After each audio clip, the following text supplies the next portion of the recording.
নমস্কার, প্রত্যেককে আমার ইউটিউব চ্যানেলে আজকের অনুষ্ঠানে স্বাগত জানাচ্ছি।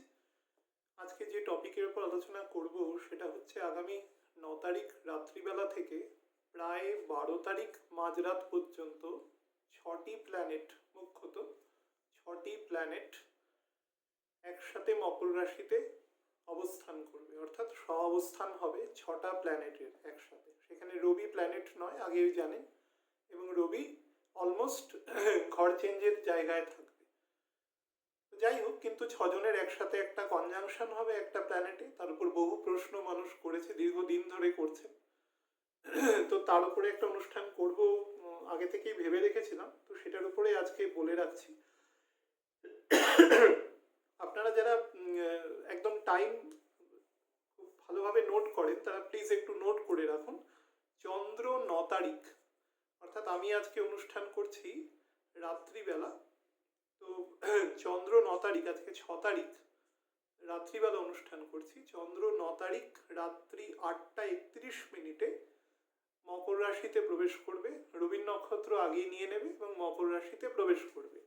মকর রাশিতে প্রবেশ করে 2.5 দিন পরে চন্দ্র এখান থেকে বেরোবে যখন, সেটা হচ্ছে 12ই ফেব্রুয়ারি রাত্রি 2:22 মিনিটে। এই সবগুলোই কিন্তু বলছি কলকাতার লঙ্গিটিউড ল্যাটিটিউড অনুসারে।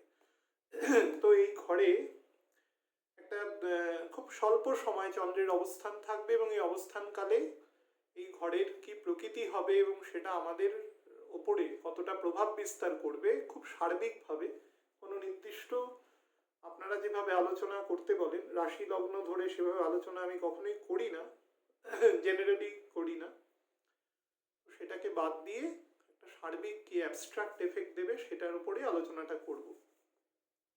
আলোচনা করার আগে কতগুলো জিনিস একটু বলে দিই। 9 তারিখ, অর্থাৎ যখন 8টা 31 মিনিটে চন্দ্র যখন প্রবেশ করবে, রবি এবং বুধ বকরি থাকবে প্রায় 25 ডিগ্রির কাছাকাছি। সেই সময় কিন্তু দুজনেই ধনিষ্ঠা নক্ষত্রে থাকবে, মঙ্গলের নক্ষত্রে থাকবে, এবং রবি অলমোস্ট বেরিয়ে যাওয়ার একটা জায়গায় থাকবে। রবির ডিগ্রি থাকবে, আমি জাস্ট দেখে বলছি, 27 ডিগ্রির কাছাকাছি থাকবে রবি। শনি, বৃহস্পতি এবং শুক্র তিনজনই মার্গী আছে এবং পূর্ণ গতিতে আছে। শনি, বৃহস্পতি এবং শুক্র তিনজনই শ্রবণা নক্ষত্রে থাকবে। এখানে এই শ্রবণা নক্ষত্রটা খুব গুরুত্বপূর্ণ, যেখানেই অ্যাকচুয়ালি অমাবস্যাটা ঘটবে। এবং চন্দ্র উত্তরাষাঢ়া নক্ষত্র দিয়ে প্রবেশ করে শ্রবণা নক্ষত্রে প্রবেশ করবে। শ্রবণা নক্ষত্রে থাকার সময় চন্দ্র যে টাইমটুকু শ্রবণা নক্ষত্রে থাকবে, সেই সময়টা হচ্ছে, আপনাদের বলে দিই, সেটা 10 তারিখ 4:16 থেকে, কলকাতার লঙ্গিটিউড ল্যাটিটিউড অনুসারে বলছি, 10ই ফেব্রুয়ারি 4:16 বিকেলবেলা থেকে 11 তারিখ 3:09 পর্যন্ত, অর্থাৎ প্রায় 23 ঘন্টা চন্দ্র যেরকম থাকে একটা নক্ষত্রে, তো সেই সময় অবস্থান করবে নিজের নক্ষত্রে। শুক্র এই সময় নিজের নক্ষত্রে অবস্থান করবে। তো তার ফলে এখানে একটা ইমব্যালেন্সের সৃষ্টি হবে। সেই ইমব্যালেন্সটা নিয়ে আমরা কথা বলবো। দেখুন, এই ঘরটি হচ্ছে কালপুরুষের 10ম ঘর, শনির মূল ত্রিকোণের 12 ঘর, এবং শনির একবার যখন কুম্ভের ঘর থেকে বেরোয় তারপরে প্রায় 25 বছর পরে নিজের ঘর বলতে প্রথম মকরেই প্রবেশ করে। মকরের মধ্যে একটা দ্বৈত সত্তা আছে। কুম্ভের মধ্যে যেরকম স্পিরিচুয়ালিটির একদম চূড়ান্ত লেভেল আছে, মকরের মধ্যে কিন্তু, মকরের নক্ষত্রগুলো দেখলেই বুঝতে পারবেন, মকরের মধ্যে কিন্তু প্রথম দিকের স্পিরিচুয়ালিটির প্রথম পার্ট এবং শেষের দিক, অর্থাৎ যখন শ্রবণা নক্ষত্র শেষ করে ধনিষ্ঠা নক্ষত্রে প্রবেশ করবে তখন স্পিরিচুয়ালিটির একটা মাঝামাঝি পাথে পৌঁছাবে। তো এই ঘরের মধ্যে একটা ডেভেলপমেন্টাল ফেজ আছে, সব ঘরেই থাকে প্রত্যেকটা। সেই জন্য আমরা যখন দ্রেক্কানে ভাগ করি, তো সেখান থেকে ঘরের বলবত্তা, অর্থাৎ 10 ডিগ্রি করে যখন ভাগ করি তখন সেভাবে বিচার করি। 12টা ঘরে 10, মানে একটা ঘরকে 3 ভাগ করে 36টা ঘরে ভাগ করে আমরা যখন দ্রেক্কান বিচার করি তখন এগুলো দেখতে হয়। আমি ডিটেলিংয়ে যাচ্ছি না, আমি শুধু বলে দিই এখানে শনির যে মুভমেন্টটা আছে, শনি এখন ক্লিয়ারলি 11.5-12 ডিগ্রির কাছাকাছি আছে, সবে মাত্র শ্রবণা নক্ষত্রে প্রবেশ করেছে। এই নক্ষত্রে শনি সামনের বছর ফেব্রুয়ারি মাস পর্যন্ত থাকবে। এই নক্ষত্র খুব হাইলি পোলারাইজড থাকবে এই সময়, হাইলি ইনফ্লুয়েন্সড থাকবে। বৃহস্পতি এই সময়, বৃহস্পতি চন্দ্রের নক্ষত্রে রয়েছে। চন্দ্র থেকে এরা প্রত্যেকেই সমসপ্তমে অবস্থান করছে, অর্থাৎ চন্দ্রের ঘরে এই 6টা প্ল্যানেটেরই দৃষ্টি আছে, সপ্তম দৃষ্টি। রাহু এই গ্রহগুলো থেকে পঞ্চম স্থানে অবস্থান করছে, অর্থাৎ বৃষ রাশিতে, এবং সেখানেও সে রোহিণী নক্ষত্রে অবস্থান করছে। এবার নক্ষত্রটা দেখুন, সবকটা চন্দ্রের নক্ষত্র। চন্দ্রের নক্ষত্রে যখন এত প্ল্যানেট একসাথে চলে আসে, কালপুরুষের দশম ঘর হলেও মানুষের মেন্টাল স্টেট বা ব্যালেন্সকে নষ্ট করে। এটা একদম স্বাভাবিক ব্যাপার, কারণ চন্দ্র এত ভার নিয়ে অভ্যস্ত নয়। চন্দ্র খুব ডিলাইটফুল থাকার চেষ্টা করে, খুব অল্পেতে সন্তুষ্ট হয়। আমি বহুদিন বলেছি চন্দ্র অসম্ভব ইমোশনাল, কিন্তু চন্দ্রের মধ্যে কোনো লোভ থাকে না। চন্দ্রের যে স্যাক্রিফাইস থাকে, চন্দ্রের যে কর্ম থাকে, যে কর্মই করুক, মেটেরিয়াল কর্মই করবে, কিন্তু যে কর্মই করুক না কেন সেই কর্মের মধ্যে একটা নিঃস্বার্থ ব্যাপার থাকে, যেটা শুক্রের মধ্যে কখনো থাকে না। শুক্র ইমোশনাল, একটু অতিরিক্ত ইমোশনাল এবং ইললজিক্যাল। চন্দ্রের মধ্যে ইমোশনাল পার্ট থাকলেও কিন্তু চন্দ্রের মধ্যে কিছু লজিক্যাল ফেস থাকে। আমি চন্দ্র নিয়ে একটা সেপারেট ভিডিও করেছিলাম, আপনারা প্রয়োজন হলে এর সাথে লিঙ্ক করে দেখে নিতে পারেন, মাস 3-4 আগে হবে। চন্দ্রের এই গুণগুলো আছে, কিন্তু চন্দ্রের যেটা সব থেকে একটা প্রাকৃতিক কনস্ট্রেইনস আছে, একটা সীমাবদ্ধতা আছে, সেটা হচ্ছে চন্দ্র একটি উপগ্রহ, খুব ছোট্ট অংশ। তো সে এত প্রেশার নিয়ে অভ্যস্ত নয়। দেখবেন যারা খুব ইমোশনাল মানুষ হয় তাদের মনের ওপরে তারা চাপ নিতে পারে না, এবং সেখান থেকে তারা অনেক সময় বিভিন্ন রকম এমন কাজ করে ফেলে যেগুলোকে নর্মাল বলা যায় না। অর্থাৎ মন দ্বারা চালিত মানুষ বেশি চাপ নিয়ে অভ্যস্ত থাকে না।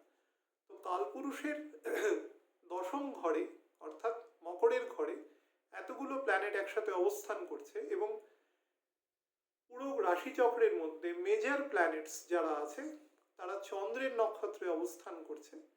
এটা কিন্তু খুব ভালো নিদর্শন নয়। এবং নবাংশে যদি দেখেন, নবাংশে এই সময় রাহু চন্দ্রের ঘরে অবস্থান করছে অলরেডি। রাহু চন্দ্রের ঘরে অবস্থান করে চন্দ্রকে হাইলি ইনফ্লুয়েন্স করছে। নাম্বার 2 যেটা বলার, মঙ্গল অবস্থান করছে শুক্রের ঘরে নবাংশে। শুক্রের ঘরে অবস্থান করে সেও কিন্তু সেখান থেকে তার চতুর্থ যে দৃষ্টি দিচ্ছে 7, 8, 9, 10, সেটা কিন্তু বর্তমান যেখানে এতগুলো প্ল্যানেট, চন্দ্র যেখানে রয়েছে নবাংশ থেকে, সেখানে অবস্থান করছে। এবং নবাংশে রাহু থেকে মঙ্গলের অবস্থান কিন্তু 4, 10। তো সেটাও চন্দ্রের অবস্থানকে কিন্তু হাইলি ইনফ্লুয়েন্স করছে, অর্থাৎ আমাদের মনকে অতিরিক্ত পরিমাণে সেন্সিটাইজড করছে, অত্যন্ত ইমোশনাল, সেন্সিটিভ, এবং ডিসিশন মেকিং এবিলিটিকে কিন্তু প্রচন্ড পরিমাণে প্রভাবিত করছে। এবার নর্মাল হরোস্কোপে চলে আসুন, বার্থ হরোস্কোপে যেটা নিয়ে আলোচনা করছি। সেখানে 6টা গ্রহ থেকে মঙ্গল অবস্থান করছে শুক্রের নক্ষত্রে, ভরণী নক্ষত্রের একদম শেষ দিকে, একদম শেষ দিকে সে করছে 4th হাউসে। তো কালপুরুষের 4th হাউস কিন্তু, 4th হাউসের ভাব কিন্তু চন্দ্রের ভাব, আমাদের বুকের জায়গা, ইমোশন, যেখান থেকে আমরা আমাদের হার্ট বা লাংসকে আমরা ডিনোট করি, সেখানে মঙ্গল অবস্থান করছে। তো মঙ্গল যখনই অবস্থান করবে, মঙ্গল কখনো কোনো সুখ স্থানে অবস্থান করা স্পেসিফিক কিছু ক্ষেত্র বাদে খুব একটা বেটার ধরা যায় না, স্পেশালি শুক্রের নক্ষত্রে এবং শুক্রেরই ঘরে নবাংশে সে অবস্থান করছে, অর্থাৎ নিজের সমসপ্তমে নবাংশে অবস্থান করছে। সেটাও কিন্তু আগেই বললাম যে রাহু থেকে চতুর্থ দশম তার এখন অবস্থান আছে, তো সেটাও খুব বেটার নয়। এবার দেখুন, রবি থেকে 4th হাউসে কেতুর অবস্থান আছে এবং রাহুর অবস্থান 10th হাউসে, সেটাও কিন্তু চন্দ্রকে হাইলি পোলারাইজড করছে। অর্থাৎ চন্দ্র থেকে 5th হাউসে কেতু বসে রয়েছে, চন্দ্রের ঘর থেকে, অ্যাকচুয়ালি চন্দ্র থেকে বলা মানে কর্কট রাশি থেকে 5th হাউসে অবস্থান করছে। এবং চন্দ্রের এটা নিজ স্থান। নিজ স্থান হলে কি হয়, নিজ স্থান হলে অনেকবার বলেছি গ্রহ দুর্বল হয় না, কিন্তু গ্রহের যে নর্মাল কারকতা আছে সেই কারকতার বাইরে গিয়েও গ্রহ কিছু ফল দেওয়ার চেষ্টা করে, বা অনেক সময় যে ফলটা অ্যাকচুয়ালি তার দেওয়া দরকার তার বাইরে সে ফল দেয়, বা তার থেকে ইনভার্টেড ফল দেয়, বিপরীতধর্মী ফল দেয়, দুর্বল সে হয় না। এখন বৃহস্পতি নিচের ফল দিচ্ছে, গতদিন ভিডিওতেই আপনাদের বলেছি, যেটা আমি 16ই ফেব্রুয়ারি বলেছিলাম। অ্যাকচুয়ালি তারপর থেকে 12ই মার্চ পর্যন্ত এক্সক্লুসিভলি নিচের ফল দেবে, কিন্তু বৃহস্পতি কিন্তু এখন অলরেডি স্টার্ট হয়ে গেছে, কারণ শনি থেকে বৃহস্পতির ডিফারেন্স প্রায় 6 ডিগ্রির মতন চলে এসছে। তো শনির অ্যাম্বিয়েন্সের মধ্যে জুপিটার এখন অলমোস্ট নেই, 70% বেরিয়ে গেছে প্রভাব। অনেকগুলো গ্রহ আছে বলে, একটা ক্লাস্টার অফ প্ল্যানেটস আছে বলে এখানে মনে হচ্ছে, কিন্তু অ্যাকচুয়ালি দিচ্ছে না। বৃহস্পতি যখন ফল না দেয় তখন কি করে, সমস্ত মেটেরিয়াল যে অ্যামিউজমেন্ট আছে সেখানে কাটেল করার চেষ্টা করে। বৃহস্পতি আমাদের সমস্ত মেটেরিয়াল গুণের কারক। আপনারা হয়তো ভাববেন আমি শুক্রের কথা বলছি, শুক্র মেটেরিয়াল ডিজায়ারের কারক। এই মেটেরিয়াল ডিজায়ারটা পেতে গেলে জুপিটারকে ভালো অবস্থায় থাকতে হয়, নাহলে শুধুমাত্র শুক্র সেটা পাওয়াতে পারে না। যদি দুজনের মান নির্দেশ করেন, আমি খুব সোজা ভাষায় বলছি, মনে করুন ভারতবর্ষ একটা বিশাল বড় দেশ, 32 লক্ষ স্কোয়ার কিলোমিটার দেশ। এই দেশের যিনি প্রধান, রাষ্ট্রপ্রধান, অর্থাৎ আমাদের যিনি মাননীয় রাষ্ট্রপতি, আবার নেপালের মতন একটা ছোট দেশ যা ভারতের থেকে অনেক ছোট, পশ্চিমবঙ্গের থেকে হয়তো 1.5 গুণ মতন হবে। কিন্তু আপনি যদি ওয়ার্ল্ড ফোরামে যান, তাহলে ওয়ার্ল্ড ফোরামে নেপালের রাষ্ট্রপতিরও যে মর্যাদা আছে, বাংলাদেশও ছোট একটি দেশ কিন্তু সার্বভৌম দেশ, সেই জন্য তার রাষ্ট্রপ্রধানেরও যে মর্যাদা আছে, আমেরিকার রাষ্ট্রপ্রধানেরও যে মর্যাদা আছে, আমাদের রাষ্ট্রপ্রধানেরও সেই মর্যাদাই আছে।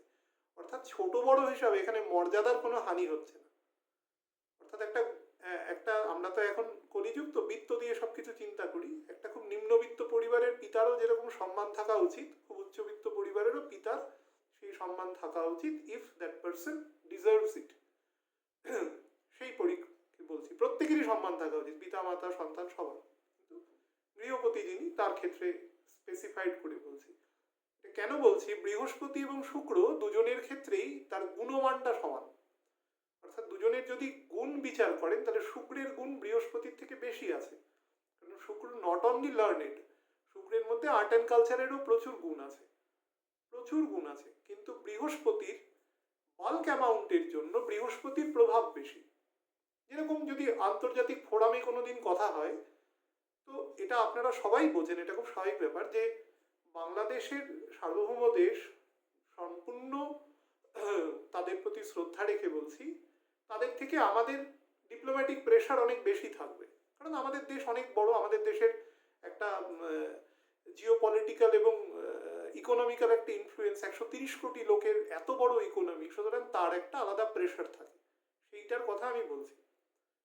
কিন্তু গুণমানের দিক থেকে কিন্তু দুজনে কম নয়, বরঞ্চ শুক্রের গুণ অনেক বেশি আছে। আর্ট অ্যান্ড কালচারের সাথে কিন্তু শুক্র সোললি যুক্ত, বৃহস্পতিও কিছুটা যুক্ত, কিন্তু শুক্রের মতো এতটা যুক্ত নয়। শুক্র সেকেন্ডারি ক্রিয়েটিভিটির জনক, অর্থাৎ কোনো কিছু দেখে সেটাকে ইমিটেট করা শুক্রের মতন কেউ করতে পারবে না। তো সেদিক থেকে বৃহস্পতি কি করে, আমাদের যত মেটেরিয়াল অ্যামিউজমেন্ট আছে সেগুলোকে যোগান দেয়। আপনি কোনো মেয়েকে পছন্দ করেন, ভালোবাসেন, তাকে বিবাহ করবেন, বিবাহের যোগাযোগ করিয়ে দেবে শুক্র আপনাকে, জুপিটারও করাবে, কিন্তু সেই বিবাহটা দেবে কিন্তু বৃহস্পতি এবং চন্দ্র। সন্তান চাইছেন, সন্তান কারো প্ল্যানেটই জুপিটার, কারণ অ্যাডিশন, আপনার জীবনে অ্যাড হচ্ছে।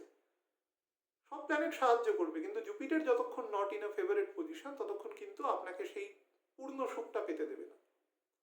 বা যত মেটেরিয়াল, আমরা মেটেরিয়ালই সব চিন্তা করি, তো আমাদের বিষয়, সম্পত্তি, চাকরি, ব্যবসা, ডেভেলপমেন্ট যা আছে, পঞ্চম স্থান থেকে আমরা বেসিক ডেভেলপমেন্ট বুঝি। জীবনে যা কিছু অ্যাডিশন হয় সেটা পজিটিভলি আমি বলছি, মানে মেটেরিয়ালি পজিটিভ বলছি কিছুক্ষণের জন্য, তো সেটা বৃহস্পতির দ্বারাই হয়। তো বৃহস্পতি যতক্ষণ নিচ থাকবে, বৃহস্পতি ফলটাতে কিছুটা কাটেল করবে।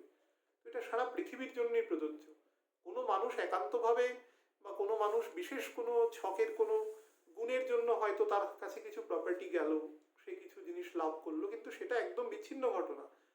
কোনো ছকের ক্ষেত্রে 5% ছক এরকম হয় সব সময়, তাদের জন্য কিছু গুণাবলী, কিন্তু সার্বিকভাবে এই সময়টা একটু ক্রাঞ্চ তৈরি করবে মানুষের মধ্যে। হাত টান যেটাকে বলে না, যে একটু টেনে চলতে হবে একটা মাস, এই সময়টা 40 দিন, অ্যাকচুয়ালি 12ই মার্চ পর্যন্ত। এতগুলো কথা এই কারণে বলছি, তার কারণ আমরা তো কলিযুগে বসবাস করি, at the end of the day আমরা যাই শুনি না কেন সেটা আমাদের জীবনের কাজে লাগাই, যে আমাদের জীবনের কোনো কিছু উন্নতি হবে কিনা, মানে উন্নতি মানে মেটেরিয়ালি বা মানিটারি দিক থেকে বা ইকোনমিক্যালি সেটা কোনো কাজে লাগে কিনা, সেই জায়গাটা একটু ক্রাঞ্চ করবে। এখানে যেটা করবে সেটা হচ্ছে শনি, বৃহস্পতি এবং বক্রী বুধ কিছুদিনের জন্য থাকবে এখানে। বকরিবুধ আছে 21 তারিখ পর্যন্ত থাকবে এখানে। আমরা মুখ্যত আলোচনা করছি 3টে দিনের কথা, সেটা হচ্ছে 10-11 মানে 9-এর রাত থেকে 12-র মাঝরাত পর্যন্ত এই সময়টা, এই সোয়া দুদিনের সময়। এই সোয়া দুদিনের ক্ষেত্রে কি করবে, শুক্র অবস্থান করবে এবং চন্দ্র শ্রবণা নক্ষত্রে 23 ঘন্টার জন্য থাকবে, যেটা অলরেডি আপনাদের বলেছি 10 তারিখ 4:16 থেকে 11 তারিখ 3:09 পর্যন্ত দুপুরবেলা। এখানে কি করবে, এখানে ব্যালেন্সটা নষ্ট করবে, অর্থাৎ অতিরিক্ত ইমোশন তৈরি করবে। শনি এবং বৃহস্পতি যখন পূর্ণ গতিতে থাকে, অর্থাৎ যখন গোচর বিচার করি পূর্ণ গতিতে থাকে, পূর্ণ গতিতে থাকাকালীন কিন্তু গ্রহ খুব দ্রুত দৃশ্যপট বদলায়।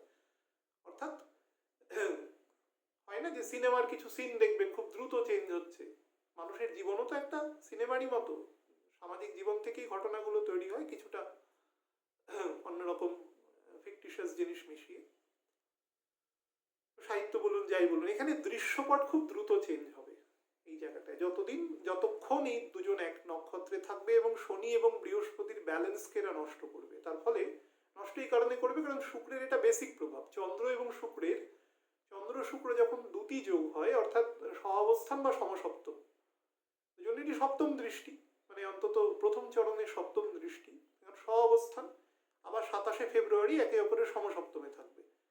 শুক্র থাকবে কুম্ভ রাশিতে এবং চন্দ্র থাকবে সিংহ রাশিতে। তো সেই সময় কিন্তু প্রেম, প্রণয়, আবেগ, ভালোবাসা সেগুলোর জন্য একটু অতিরিক্ত পরিমাণে মানুষের কন্ট্রোল লেস হবে। আপনারা অনেকেই ভাবেন যে এই বছরে এই মাসে ভ্যালেন্টাইন্স ডে অমুক তমুক অনেক কিছু আছে, কিন্তু সেগুলোকে আমি শ্রদ্ধা জানিয়ে বলছি বা যে যেভাবে দেখেন, কিন্তু এই বছরের সব থেকে যদি কোনো বেটার দিন বলেন, সেটা একে অপরের প্রতি অন্তত নারী পুরুষের দৃষ্টিকোণ থেকে বলছি কাছে আসে, সেটা কিন্তু 27শে ফেব্রুয়ারি, মাথায় রাখবেন। কারণ এই দুটি যোগে দেবে না, এখানে রবি আছে তো এখন ফল দেবে না, তখনও সেখানে রবি থাকবে কুম্ভ রাশিতে, কিন্তু তখন ফলটা দেবে। সেটা আলাদা করে কোনো প্রোগ্রাম করে বলে দেবো, যখন ঘটবে আপনারা নিজেদের জীবন দিয়ে অনুভব করবেন। দিনটা খুব দূরে নয়, 27শে ফেব্রুয়ারি সম্ভবত, যখন শুক্র চন্দ্রের দুটি হবে সমসপ্তমে, ফল দেবে খুব ভালো। শনির থেকে দ্বিতীয় থাকবে, শনি বৃহস্পতির থেকে, তো শুক্র উইল গেট মোর পাওয়ার, এবং রাজ্যকারী গ্রহ তো স্যাটার্নের ক্ষেত্রে তো খুব ভালো ফল দেবে, এবং চন্দ্রও থাকবে সিংহের ঘরে। কিন্তু এখন যে ইমোশনটা তৈরি করবে সেটা হচ্ছে অকাল্ট ইমোশন, খুব ইরাপশন অফ ইমোশন তৈরি করবে, যেটা ডিসিশন মেকিং এবিলিটিকে নষ্ট করবে। তো সেটা একটু মাথায় রাখবেন প্রত্যেকের। এবং মঙ্গল ভরণী নক্ষত্রে অবস্থান করে ক্যাপ্রিকানের যেভাবে অবস্থান করবে এবং নবাংশে শুক্রের ঘরে অবস্থান করবে, তার ফলে হঠাৎ করে স্বপ্নভঙ্গ হতে পারে, মোহভঙ্গ হতে পারে, কারোর দ্বারা অত্যন্ত পেইন আসতে পারে, এবং সবগুলোই কিন্তু মন দ্বারা চালিত হবে। মন, আমরা সবই মস্তিষ্ক দ্বারা চালিত হই, কিন্তু ওখানে ইমোশনটা বেশি থাকবে, পরিষ্কার ব্যাপার, এবং সুখ ভাবকে প্রভাবিত করবে, অর্থাৎ আপনার breach of peace and breach of tranquillity করবে। এখানে মনকে খুব অস্থির করবে, কনস্ট্যান্ট দৃশ্যপট চেঞ্জ হবে মনের মধ্যে, ডিজায়ার আর বেশি, ডিজায়ারটা ফুলফিল করার চেষ্টা করবেন, ফুলফিল হবে না, সঙ্গে সঙ্গে মন ভাঙবে, তো এই কাজটা কনস্ট্যান্টলি করে যাবে। রাহু চন্দ্রের নক্ষত্রে অবস্থান করবে এবং নবাংশেও কর্কট রাশিতে অবস্থান করবে, আগেই বলেছি, এবং পঞ্চমভাবে অবস্থান করার জন্য ক্যাপ্রিকান থেকে ডেভেলপমেন্টকে কিন্তু প্রভাবিত করবে। ফলে এই 2-3টে দিন চেষ্টা করবেন কোনো রকম কোনো কাজ, পেন্ডিং কাজ না করার, পারলে, খুব ইম্পর্টেন্ট না হলে, কাউকে মত দেওয়ার অধিকার আমার নেই, কিন্তু সাজেশন বলতে পারি যে খুব ইম্পর্টেন্ট কাজ না হলে 2 দিন একটু কাজটাকে অ্যাভয়েড করে গিয়ে 12 তারিখ সকালবেলা থেকে করলেন কোনো সমস্যা হবে না। মায়ের সাথে সম্পর্ক প্রভাবিত হবে, কিন্তু নিজের বেসকে চিনতে কখনো ভুল করবেন না, অর্থাৎ মানসিক ব্যাপারটা হারিয়ে ফেলে অতিরিক্ত পরিমাণে মানে মানে কি বলবো, ইমোশনে ভেসে গিয়ে এমন কিছু কাজ করে ফেলবেন না যেটা আর কি পরবর্তীকালে মানে কনসিকুয়েন্সেস ফেস করতে হয়, সেটা একটু খেয়াল রাখবেন। বকরি বুধ, বারবার বলছি, অনেকবার বলেছি, বুধ বকরি নিয়ে আলাদা প্রোগ্রাম করেছি, বকরি বুধ এই ঘরে কিন্তু ভালো ফল দেয় না, কারণ মঙ্গল এবং চন্দ্র দুটো নক্ষত্রে থাকবে, কোঅর্ডিনেশনকে কিন্তু ভীষণভাবে প্রভাবিত করবে। ফলে কথাবার্তা বলার সময় ক্যাপ্রিকনের ঘরে 6টা গ্রহ একসাথে অবস্থান করা কখনো ভালো নয়। ক্যাপ্রিকন এই জাতীয় মানে অভ্যস্ত নয় এই জাতীয় প্ল্যানেটের। এখন যাদের জন্ম হচ্ছে সেই সব বাচ্চারা যখন আজ থেকে 18-20 বছর পরে যখন ম্যাচুরিটি আসবে, তখন তাদের কেউ যদি লক্ষ্য করেন, ডেটটা লিখে রাখেন, যাদের খুব ইন্টারেস্ট আছে এ ব্যাপারে, তখন দেখবেন তাদের মধ্যে এমন কিছু গোপনীয়তা, নীরবতা থাকবে এবং গোপন ইমোশন থাকবে। অসংখ্য সন্তানের জন্ম হবে এ সময়, এই 2 দিনে, সারা পৃথিবীব্যাপী। তো তাদের মধ্যে কিন্তু এটা লংজিটিউড ল্যাটিটিউড বেসে তার ছকের ভাব অনুসারে সে কিন্তু ফল দেওয়ার চেষ্টা করবে। এখানে চেষ্টা করবে মানে এক্সক্লুসিভলি দেবে, কারণ স্যাটার্ন আছে সেখানে। মানে বকরিবুধ কোঅর্ডিনেশনকে নষ্ট করবে এবং এবং ঠান্ডা করে দেবে। রাতের দিকটা খুব ঠান্ডা, আমি বলেছিলাম আমার শীত খুব, এটা দ্য কোল্ডেস্ট, মানে লং ড্রন কোল্ডেস্ট ইয়ার। সারা পৃথিবী দেখবেন টেম্পারেচার, সারা পৃথিবীর টেম্পারেচার এবার সব থেকে কম আছে এবং এটা কিন্তু অনেকটা ড্র্যাগ করবে এই ঠান্ডাটা, ফলে ঠান্ডাটাকে অনেক টেনে টেনে নিয়ে যাবে অনেক দিন। অ্যাংজাইটি ডিসঅর্ডারের যাদের প্রবলেম আছে, যারা মস্তিষ্ককে, যাদের নার্ভাস সিস্টেম ডিসঅর্ডার আছে, যেহেতু মঙ্গল 4th হাউসে আছে এবং নবাংশে শনি মঙ্গলের ঘরে আছে, মেষ রাশিতে অবস্থান করছে, ফলে যারা অলরেডি অ্যাংজাইটি ডিসঅর্ডারে ভোগেন, কোনো ব্যাপারে টেনশন নিতে হয় সবসময়, সবাইকেই এখন কম বেশি নিতে হয়, কারণ মানুষ মেটেরিয়াল জিনিসের পেছনে সারাদিন দৌড়ায়, তার ফলে অ্যাংজাইটি অটোমেটিক্যালি তার চলে আসবে। ঈশ্বরের নির্দেশ যে পালন না করবে তাকে অ্যাংজাইটিতেই ভুগতে হবে, এটা হচ্ছে প্রথম কথা। কোনো জানোয়ার এর পেছনে দৌড়ায় না এক্সেপ্ট মানুষ। মানুষ সারা জীবন ধরে যা বানায় শেষে সবকিছু রেখে চলে যায় বোকার মতো। আর অন্য জানোয়াররা, যাদের আমরা খুব নিম্ন শ্রেণীর বলে চিন্তা করি বা ভাবি, তারা তখন হয়তো তাদের মতন করে হাসে আমাদের দিকে। কেউ কোনো পার্মানেন্ট কিছু তৈরি করা যায় না, কারণ এইখানে কিছু পার্মানেন্ট তৈরি করা সম্ভব নয়, এটা ইমপার্মানেন্ট জায়গা। ইমপার্মানেন্ট জায়গায় আপনি যদি পার্মানেন্ট জিনিস তৈরি করার কথা ভাবেন, আপনার থেকে মূর্খ পৃথিবীতে কেউ নেই। ঈশ্বরের নির্দেশ যে পালন না করবে তাকে তার কনসিকুয়েন্স ভোগ করতে হবে, this is the main thing. যে পালন না করবে, সে যত বড় লোক হোক না কেন, আপনারা যেভাবেই লোক হোক, আমরা তো লোক আলটিমেটলি, কেউ মেটেরিয়াল আশীর্বাদের ফলে মেটেরিয়ালে অনেক উপরে রয়েছে, আমরা খুব নিচের দিকের মানুষ, খুব নিচের দিকে আছি, বা কেউ মাঝামাঝি জায়গায় আছে, কিন্তু কনসিকুয়েন্স ভোগ করতেই হবে যে নির্দেশ পালন না করবে।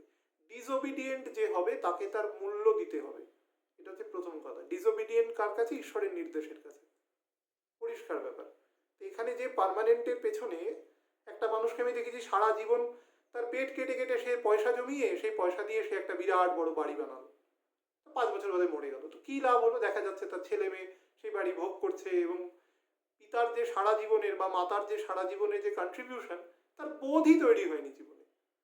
সে বাড়িতে অনাচার অত্যাচার করছে, কোনোদিন বিক্রি করে দিল বা ফ্ল্যাট বানিয়ে নিল, সারা জীবনের পিতার যে কন্ট্রিবিউশন সেটা কিন্তু সে মূল্য দিল না, মূল্য দেবেই না। সেটা ভগবান এভাবেই বোঝানোর চেষ্টা করে, কিন্তু আমরা তাও চেষ্টা করি যেটা, সেটা হচ্ছে ইমপার্মানেন্ট জায়গায় পার্মানেন্ট জিনিস তৈরি করার। এখানে কোনো কিছু পার্মানেন্ট নয়, সব ইউজ অ্যান্ড থ্রো। গেঞ্জিটা পরছি, 2 বছর বাদে ঘরের নেতা হয়ে যাবে বা কোথাও ফেলে দেবে, হারিয়ে যাবে, সব কিছু ইমপার্মানেন্ট। এখানে যা দেখছেন, আপনি হয়তো ভাবতে পারেন কোনো জিনিস 1000 বছর ধরে টিকে আছে, তাই না?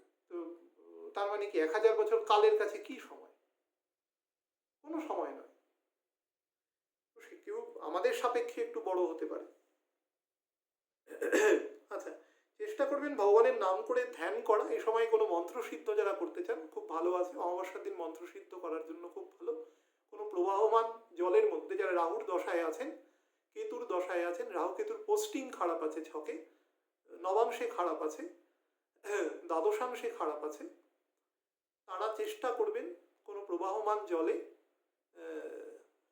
নারকেল বা নারকেল সদৃশ্য ডাবও অনেকে ভাসাতে পারেন, অর্থাৎ এমন যার শেপটা আমাদের মস্তিষ্কের মতো। নারকেলের শেপ আমাদের অ্যাকচুয়ালি, আমাদের চুল যে রাখি, আমাদের এটা রাখার অ্যাকচুয়ালি আমরা রাখতে পারি না। এটা আমরা যেভাবে, আমাদের শুধু এ থাকবে, ঠিকই থাকবে, তার বেশি রাখা যায় না।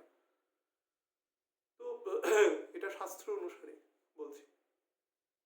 তো শেপটা হচ্ছে নারকেল বা ডাবের মতন কোনো একটি ফল, শুদ্ধ ফল, সেটা কোনো প্রবাহমান, স্পেশালি তার প্রবাহ যদি দক্ষিণ দিকে হয় তাহলে অত্যন্ত ভালো।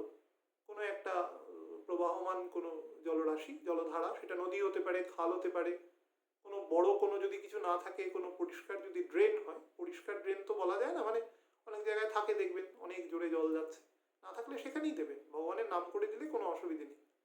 কিছু যদি না পান, কিন্তু প্রবাহমান হতে হবে সেটা।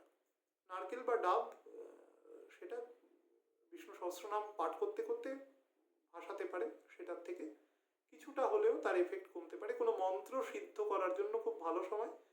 মনকে কন্ট্রোল রাখবেন, কারণ মনই অ্যাকচুয়ালি বিচলিত হবে, আর কিছু বিচলিত হবে না, কারণ চন্দ্রের এখানে প্রচণ্ড প্রভাব আছে এবং শুক্র এবং চন্দ্র যখন এক নক্ষত্রে থাকে তখন কিন্তু আনকন্ট্রোলড একটা ফেজে চলে যায়। শনি আছে, বৃহস্পতি আছে, এত বড় বড় দুটো প্ল্যানেট বসে রয়েছে, তারাও কিন্তু অত্যন্ত আনকন্ট্রোলড ফেজে থাকে। চন্দ্র কখনো কন্ট্রোলকে নির্দেশ করে না। আর জলের গতি সবসময় নিচের দিকে হয়, সবসময়। জল একমাত্র বাষ্প আকারে, যেটা জলের নর্মাল স্টেট অফ মানে শেপ নয়, সেই অবস্থায় একটু ওপরের দিকে ওঠে আমরা মনে হয়, কিন্তু জল সবসময় নিচের দিকে গড়ায়। আপনাকে নিচের দিকেই নামাবে, কিন্তু এমন কোনো সিদ্ধান্ত নেবেন না যেটা গন্ডগোল করতে পারে, রেস্টলেস করবে। ফলে যোগা ধ্যান এগুলো করতে পারেন। এই বিশেষ করে 11 তারিখ, মানে 10 তারিখ এবং 11 তারিখ, এই দুটো দিন। আরও স্পেসিফিক্যালি বললে, যতটুকু সময় বললাম যে চন্দ্রের নক্ষত্রে দুজনে অবস্থান করবে, যে সময় অ্যাকচুয়ালি গ্রহণটা অকারেন্স হবে, সেই সময়টা, গ্রহণ মাফ করবেন, যে সময় অমাবস্যাটা চলবে, সেই সময় নিজের মনকে খুব কন্ট্রোল রাখবেন। এটা একদম ব্যক্তিগত স্তরে বললাম। মন ছাড়া অন্য কিছুকে, মনের মধ্যে ভীষণ ডিপ্রেশন আসবে, মারাত্মক রকম ডিপ্রেশন আসবে। শুধু শনিচন্দ্র একসাথে পাস করছে বলে ভাববেন না, নক্ষত্রগুলো সবাই এক আছে, রাহু রয়েছে এখানে, সবকিছু মিলিয়ে একটা। এবং ডিপ্রেশন থেকে আপনি কোনো মুক্তির উপায় খোঁজার চেষ্টা করবেন না, কখনো নিজেকে কন্ট্রোলার হওয়ার চেষ্টা করবেন না।